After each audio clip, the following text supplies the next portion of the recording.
तो आइए जो है हम लोग नेक्स्ट क्वेश्चन देखते हैं। तो देखिए क्वेश्चन क्या है, आपने जो है यूनिट एंड मेजरमेंट का जो है हम लोग जो है न्यूमेरिकल कर रहे हैं। तो ये जो है आपके नीट में, जेईई मेंस में, जेईई एडवांस बहुत ही ज़्यादा क्वेश्चन पूछे जाते हैं। ठीक है, मतलब अगर आप एग्जाम देते हैं तो आप इसमें देखेंगे आपको ढेर सारे क्वेश्चन आपके पड़े मिलेंगे। ठीक है, तो आइए हम लोग क्वेश्चन को 1 बाय 1 करके लिखते हैं। देखिए क्या दिया है, अभी नहीं किया। तो find the dimension of C upon A cross B in relation. ठीक है, क्या है, डायमेंशन निकालना है पर इस पूरे के एक साथ निकालना है।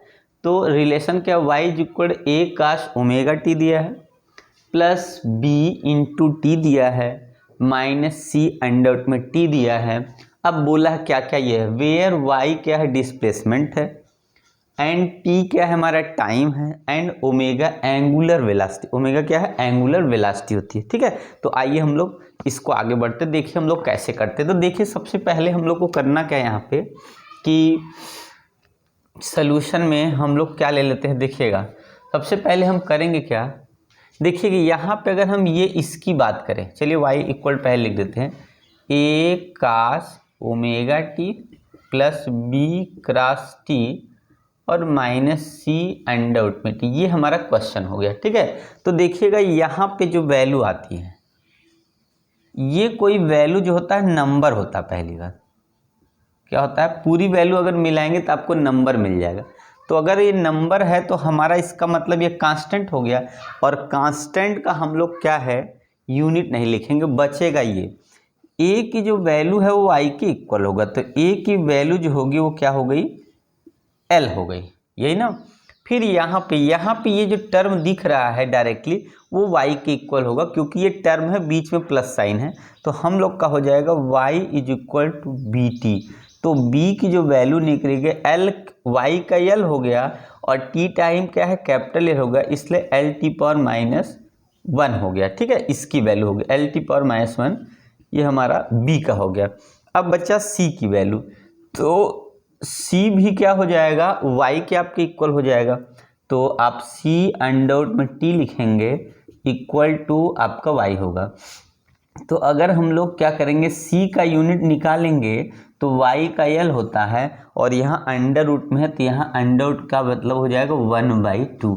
और इसको जब लिखेंगे यहाँ पर, अच्छा यहाँ पे माइनस नहीं अपान, पहले यहाँ जब नीचे ले अपान, अब यही ऊपर जाएगा तो एल टी पावर माइनस 1/2 होगा। देखिए यहाँ जब नीचे जाएगा तो y अपान कितना, टी की पावर, ये स्मॉल टी है, ये डायमेंशन है। अब इसको ये हमने रख दिया, सबकी वैल्यू हमने निकाल दी ए बी सी की। अब हम लोग क्या करते हैं, चलिए डिवाइड कर लेते हैं। डिवाइड कैसे करना है, तो सी अपान ए क्रॉस बी लिखना है, फिर इक्वल सी की वैल्यू आपकी कितनी है, तो एल पावर माइनस एल की पावर यहाँ ऊपर है तो एल होगा, और टी की पावर माइनस 1/2 हो गया।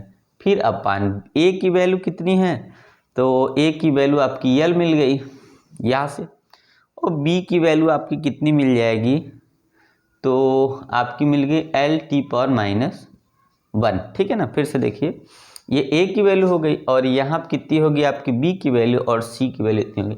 आपने एल से एल पहले काट देना है, अब आपका जो आंसर आएगा वही बच जाएगा। तो एल ऊपर जाएगा तो एल पावर माइनस 1 होगा, क्योंकि यहाँ पे कुछ नहीं, तो एल को अगर ऊपर ले जाएंगे न्यूमरेटर में तो पावर में माइनस हो जाएगा। और यहाँ क्या है, आपने देखा कि यहाँ पे आपका कितना होगा, -1/2 है, ये जब जाएगा प्लस हो जाएगा।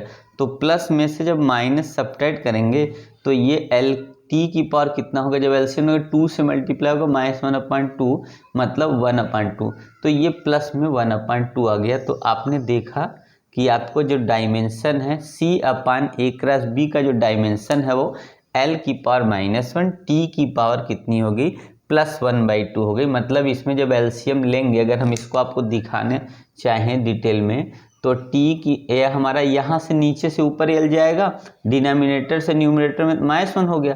पर जब ये लिखेंगे टी की पावर -1/2 और यहाँ पर लिखेंगे +1, तो यहाँ मैंने यही सॉल्व किया है।